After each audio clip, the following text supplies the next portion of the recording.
Merhaba arkadaşlar. Bugünkü videomda satış yaparak para kazanabileceğiniz ve sevdiklerinize hediye fikirleri olarak değerlendirebileceğiniz en kolay papatya çiçekli çıt çıtlı toka yapılışını anlatacağım. Tokaların yapılışında 3 farklı renkte koton iplik, 6 santimetre ölçülerinde çıt çıtlı toka, 2 milimetre ve 1,75 milimetre ölçülerinde tığ kullanacağız. Tokanın yapılışına yeşil renk ile çıt çıtlı tokanın etrafını çevreleyerek başlayacağız arkadaşlar. Bakın şu şekilde açık alan sağ tarafta kalmalı.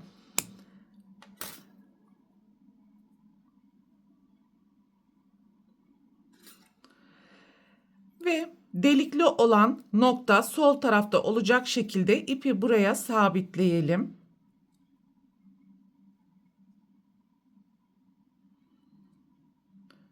Bir tane sık iğne yapalım.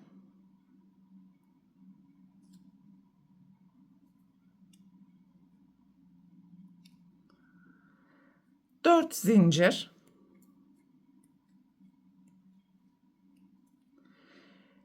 Diğer noktadaki boşluğa geçiş yapalım.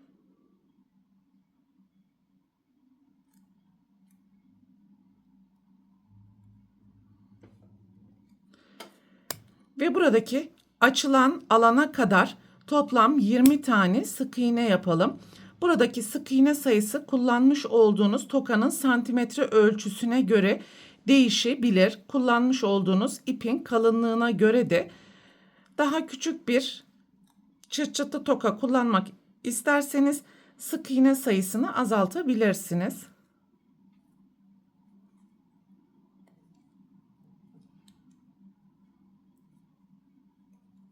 20 tane sık iğneyi yaptıktan sonra buradaki dönüşü sağlayalım ve bu işlemi yaparken yine sık iğne yapmaya devam edeceğiz. Bakın farklı bir yöntemle ipi tokanın altına alalım ve alt taraftan yukarıya doğru ilmekler çıkartalım ki buradaki delik tam olarak kapansın.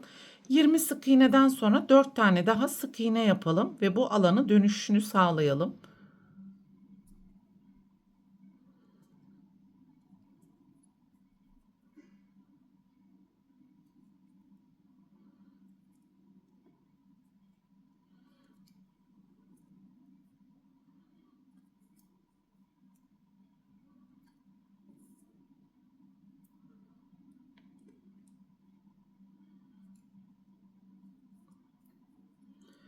Şimdi diğer tarafı tekrar yan yana sık iğne yaparak dolduralım.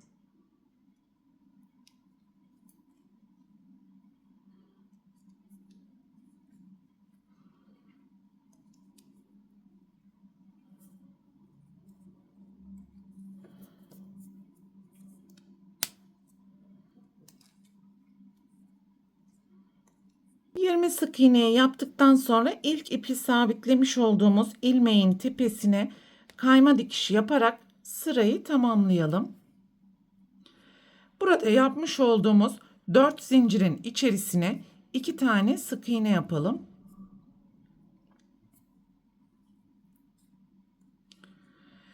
Ve tığın başını dolayarak zincir ile tokada bulunan arkadaki boşluğun içerisine yarım trabzan yapalım. 3 tane.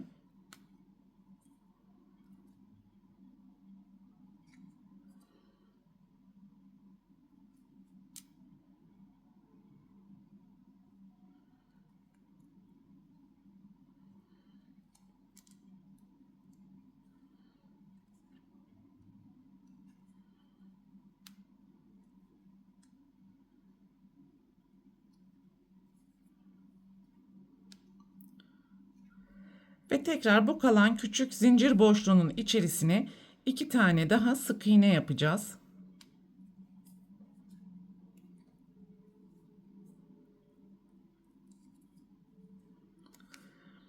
Ve dönüşü bu şekilde kapatmış olduk.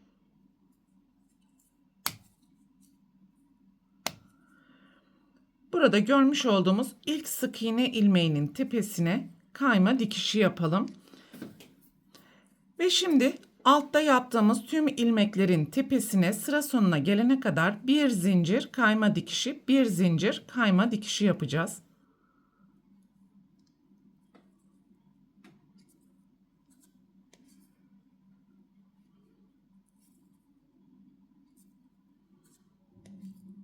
Sıranın sonuna geldiğimiz zaman bir zincir yapalım ve bir miktar ip bırakarak ipi keselim. İlk ilmeğin tepesinden gizli birleştirme yapalım.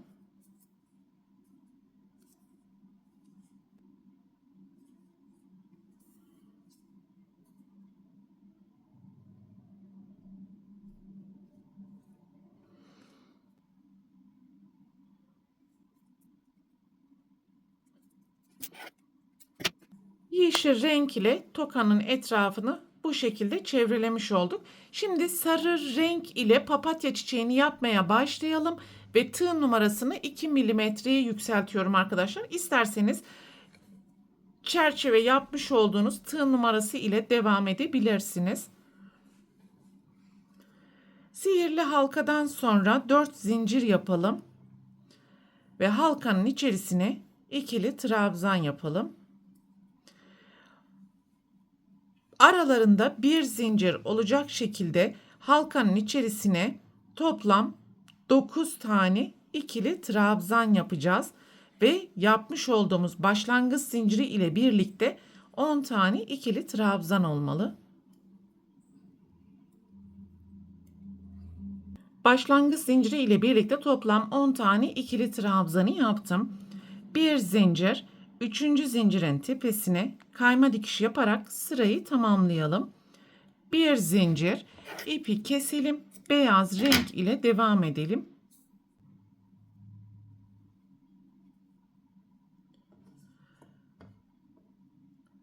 Alt sırada yapmış olduğumuz herhangi bir zincir boşluğundan ipi sabitleyelim. 2 zincir yapalım. Aynı boşluğun içerisine 4 tane ikili trabzan yapalım.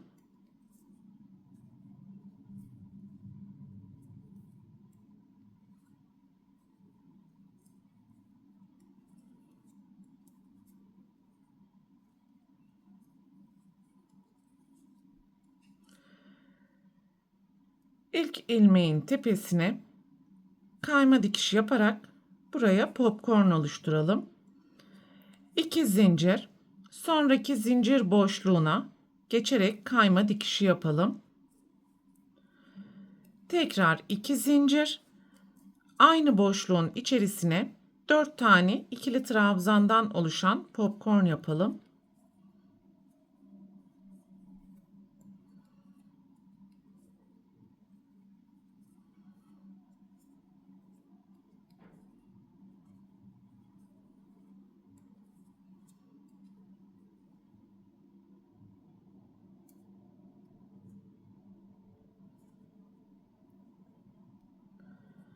İki zincir, sonraki zincir boşluğuna kayma dikişi,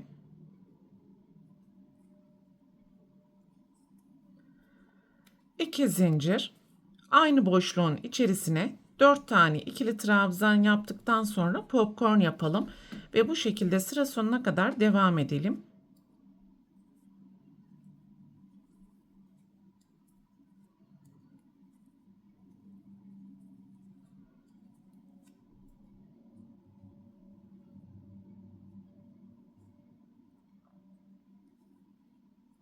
Son popcornu yaptıktan sonra 2 zincir yapalım. İlk ipi sabitlemiş olduğumuz zincir boşluğunun içerisine kayma dikişi yapalım. Bir zincir yaparak ipi keselim.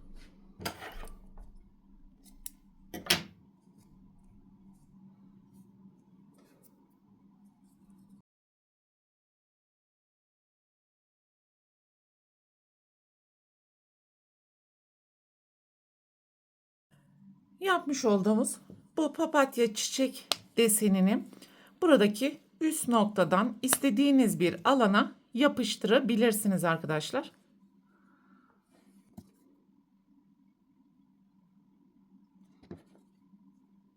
Papatya çiçeğini de tokaya yapıştırdıktan sonra tokanın da tüm yapılış aşamalarını tamamlamış olduk arkadaşlar. Görmüş olduğunuz gibi gayet şık ve kullanışlı oldu. Beyaz ve sarı renkten bir çift yaptım. Sizlere fikir olması açısından pembe ve pudra ile de kamera arkasında ördüm. Bunları da çift örerek satış yapabilir ya da sevdiklerinize hediye fikirleri olarak değerlendirebilirsiniz. Bu videoda Anlatacaklarım bunlardan ibaretti. Umarım sizler için faydalı bir video olmuştur. Sonraki eğitim videosunda görüşene dek lütfen kanalıma abone olarak videomu beğenmeyi ve düşüncelerinizi yorumlar kısmında belirtmeyi unutmayın lütfen. Hoşça kalın.